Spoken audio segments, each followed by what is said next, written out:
Hello दोस्तों, आप सभी का हमारे चैनल खबर मंथन में स्वागत है। दोस्तों, झारखंड में कोरोना के 978 नए मामले। झारखंड में गुरुवार को कोरोना वायरस के संक्रमण के 978 नए मामले सामने आए हैं। इसके साथ ही राज्य में चीनी वायरस संक्रमितों की कुल संख्या 15,048 पर पहुंच गई है। झारखंड में अब तक चीनी वायरस से मरने वालों की संख्या 136 हो गई है। वहीं राज्य में अभी 9,086 एक्टिव केस हैं। वहीं 6,000 लोग इससे ठीक भी हो चुके हैं। झारखंड के सरकारी स्कूलों में 8वीं के छात्र छात्राओं को मिलेगी साइकिल। राज्य के सरकारी स्कूलों में 8वीं में पढ़ने वाले छात्र छात्राओं को साइकिल खरीदने के लिए राशि दी जाएगी। शैक्षणिक सत्र 2020-21 के लिए प्रति छात्र छात्रा साइकिल के लिए डीबीटी के जरिए 3500 रुपये दे जाएंगे। झारखंड शिक्षा परियोजना परिषद ने सभी जिलों से 8वीं में पढ़ने वाले सामान्य वर्ग के छात्र छात्राओं की संख्या मांग की है।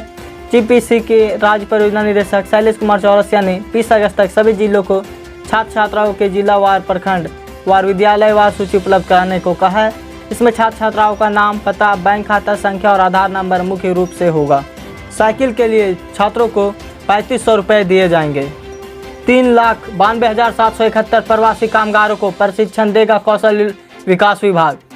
चीनी वायरस काल में दूसरे प्रदेश से लौटे प्रवासी कामगारों को राज्य सरकार प्रशिक्षित करेगी।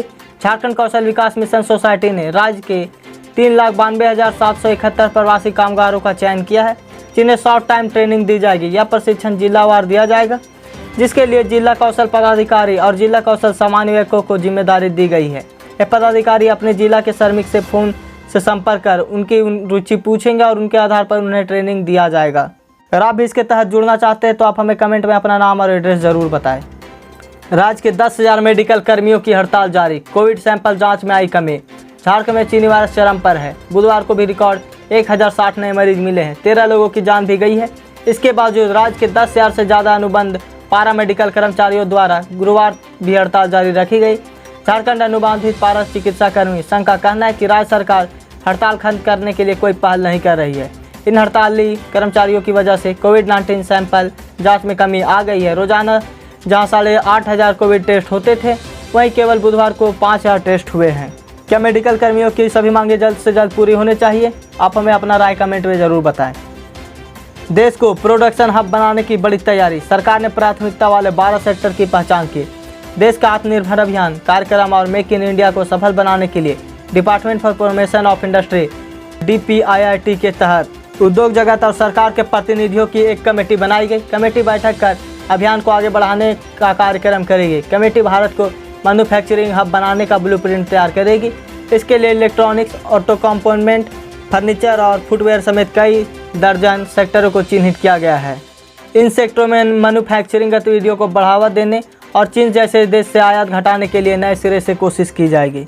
कोविड-19 के बीच चीन ने दिया एक और वायरस को जन्म। कोरोना महामारी के बीच चीन में अब एक और नया वायरस ने दस्तक दे दी है। इस वायरस की चपेट में अब तक 60 से ज़्यादा लोग आ चुके हैं। वही संक्रमण बीमारी से 7 से ज़्यादा लोगों की मौत हो चुकी है। चीन के सरकारी मीडिया ने बुधवार को इस बारे में जानकारी देते हुए लोगों के बीच संक्रमण फैलने की आशंका को लेकर चेतावनी दी है। बता दें कि इस संक्रमण की चपेट में आने वाले लोगों में भी लक्षण खांसी और बुखार जैसे ही हैं। पूर्वी चीन के जिंगजियांसू प्रांत में SFTS वायरस से 37 से अधिक लोग इस साल पहली छमाही में संक्रमित हो गए हैं। यह वायरस भी एक व्यक्ति से दूसरे व्यक्ति तक फैल सकता है। स्कूलों पर बड़ा ऐलान, अब आए फरमान। सरकार ने बदला अपना फैसला। चीनी वायरस फैलने के कारण देश के सभी स्कूल, कॉलेज, शैक्षणिक संस्थान पिछले 5 महीने से बंद है। यहाँ बच्चों की शिक्षा पर भी महत्वपूर्ण प्रभाव पड़ रहा है। आज स्थिति में माता पिता भी बच्चों की फीस का बोझ झेल रहे, जिसके कारण कई राज्य में माता पिता द्वारा विरोध प्रदर्शन आयोजित किया गया। फिर कई जगहों पर मामला इतना बढ़ गया कि अदालत में भी बात पहुंच गई है। इसी बीच मीडिया रिपोर्ट्स के अनुसार स्कूल और अभिभावकों की इस उलझन से जुड़े एक मामले में न्यायालय ने अब राज्य सरकार द्वारा स्कूलों में ट्यूशन फीस पर प्रतिबंध लगाने के फैसले को फिर से खोलने तक का फैसला बदल दिया है। झारखंड में अगले 2 दिनों तक कई जिलों में भारी बारिश की चेतावनी। रांची समेत आसपास के इलाकों में बुधवार की शाम से ही रुक रुक कर बारिश हो रही है। बारिश के साथ रांची और आसपास के इलाकों में तेज हवा चल रही है।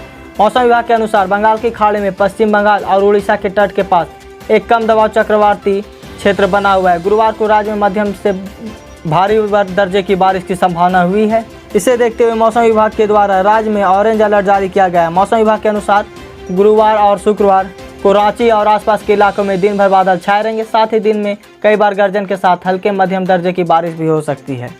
झारखंड में लुटेरी दुल्हन का एक मामला सामने आया है। पहले से 1 करोड़, दूसरे से ठगे 45 लाख। तीसरे के साथ शादी कर भाग गई कैलिफोर्निया।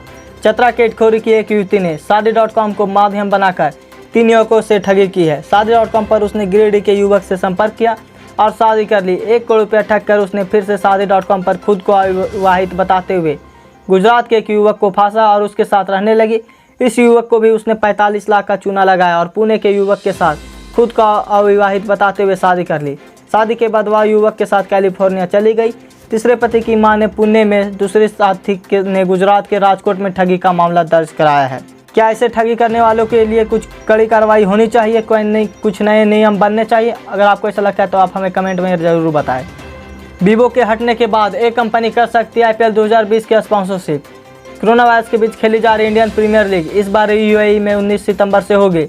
इससे पहले BCCI को IPL 2020 के लिए नया टाइटल स्पॉन्सरशिप का तलाश है। IPL की टाइटल स्पॉन्सर वीवो कंपनी ने इस वर्ष के लिए IPL का स्पॉन्सर करने में असमर्थ जताई है, जिसके बाद इस वर्ष के लिए नया स्पॉन्सरशिप के लिए बिड जारी किए गए हैं।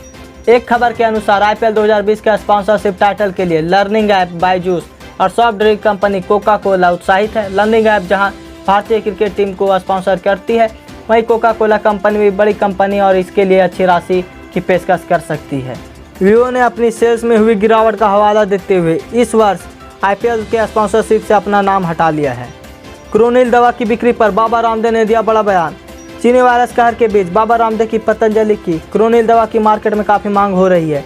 योग गुरु बाबा रामदेव ने है कि पतंजलि आयुर्वेद को कोविड-19 की प्रतिरोधक क्षमता बढ़ाने वाली विवादित दवा क्रोनिल के लिए हर दिन 10 लाख पैकेट की मांग की जा रही है। बाबा रामदेव ने बुधवार को कहा कि हरिद्वार स्थित यह कंपनी मांग को पूरा करने के लिए जूझ रही है, लेकिन फिलहाल वह हर दिन सिर्फ 10 लाख पैकेट की आपूर्ति कर रही है। बाबा रामदेव ने दावा किया कि आज हमारे पास प्रतिदिन क्रोनिल के 10 लाख पैकेट की मांग है और हम केवल 1 लाख की आपूर्ति कर पा रहे हैं। रामदेव ने कहा कि पतंजलि आयुर्वेद ने इसकी कीमत 500 रुपये रखी है।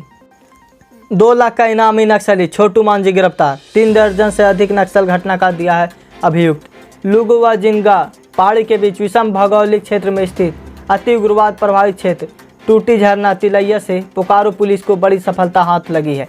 पुलिस बलों ने यहां 2 लाख के इनामी नक्सली छोटू मांझी उर्फ छोटू दा को दबोचने में कामयाब हुई है। सूत्रों के अनुसार हथियार बरामद किए गए, लेकिन पुलिस कुछ भी बता नहीं रही है। जानकारी के मुताबिक गिरफ्तार नक्सली छोटू मांझी पर बोकारो, गिरिडीह आदि के विभिन्न थाना में 3 दर्जन से अधिक नक्सली कांडों में सम्मिलित रहने का आरोप है और दर्ज मामलों का अभियुक्त है। यह झुमरा क्षेत्र का कुख्यात नक्सली कमांडर दुर्योधन महतो उर्फ मिथिलेश सिंह उर्फ बड़का दा के दस्ते में सर्वाधिक रूप से सक्रिय रहा है। राम मंदिर भूमि पूजन को बाबूलाल ने बताया स्वर्णिम युग का शुरुआत।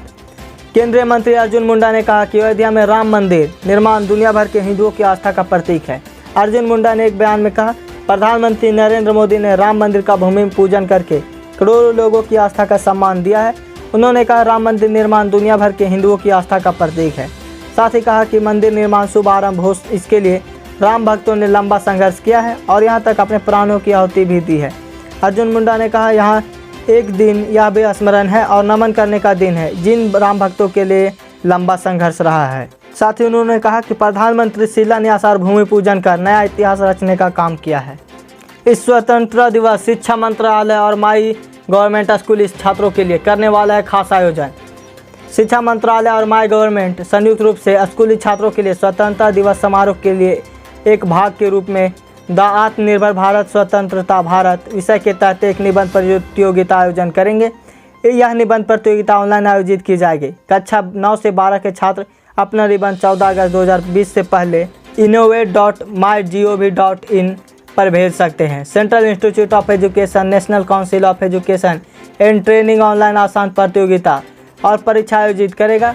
शॉर्टलिस्ट किए गए विजेताओं को राष्ट्रीय स्तर पर सम्मानित किया जाएगा। शिक्षा मंत्री रमेश पोखरियाल निशंक ने छात्रों को अपने ट्विटर हैंडल में पोस्ट कर निबंध प्रतियोगिता में भाग लेने के लिए प्रोत्साहित किया है।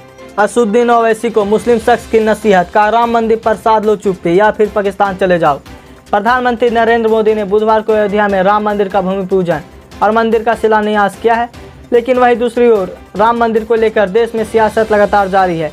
वहीं कल AIMIM के चीफ असुद्दीन ओवैसी ने कल एक विवादित बयान दिया था।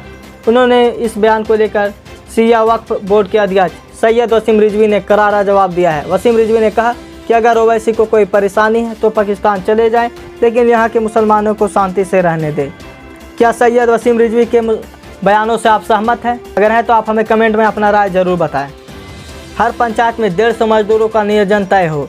ग्रामीण विकास सचिव आराधना पटनायक ने कहा कि मजदूरों को मनरेगा के तहत काम मिले, यह सुनिश्चित करें मनरेगा कर्मियों का हड़ताल का असर कोई न हो और वैकल्पिक व्यवस्था के जरिए योजनाओं पर काम कराया जा सके, इस पर भी ध्यान देना चाहिए। प्रति पंचायत अगले 1 सप्ताह के अंदर 100 से 150 मजदूरों का नियोजन होना तय हो। साथ ही पटनायक मंगलवार को वीडियो कॉन्फ्रेंसिंग के जरिए मनरेगा योजनाओं और मजदूरों को काम मिलने की समीक्षा भी कर रही थी। मजदूरों की बढ़ रही संख्या समीक्षा में भी उप विकास आयुक्त और प्रखंड विकास पदाधिकारी वीडियो कॉन्फ्रेंसिंग के जरिए जुड़े हुए थे। सचिव के साथ मनरेगा आयुक्त सिद्धार्थ त्रिपाठी, MIS नोडल अफसर पंकज राणा व अन्य अधिकारी मौजूद थे।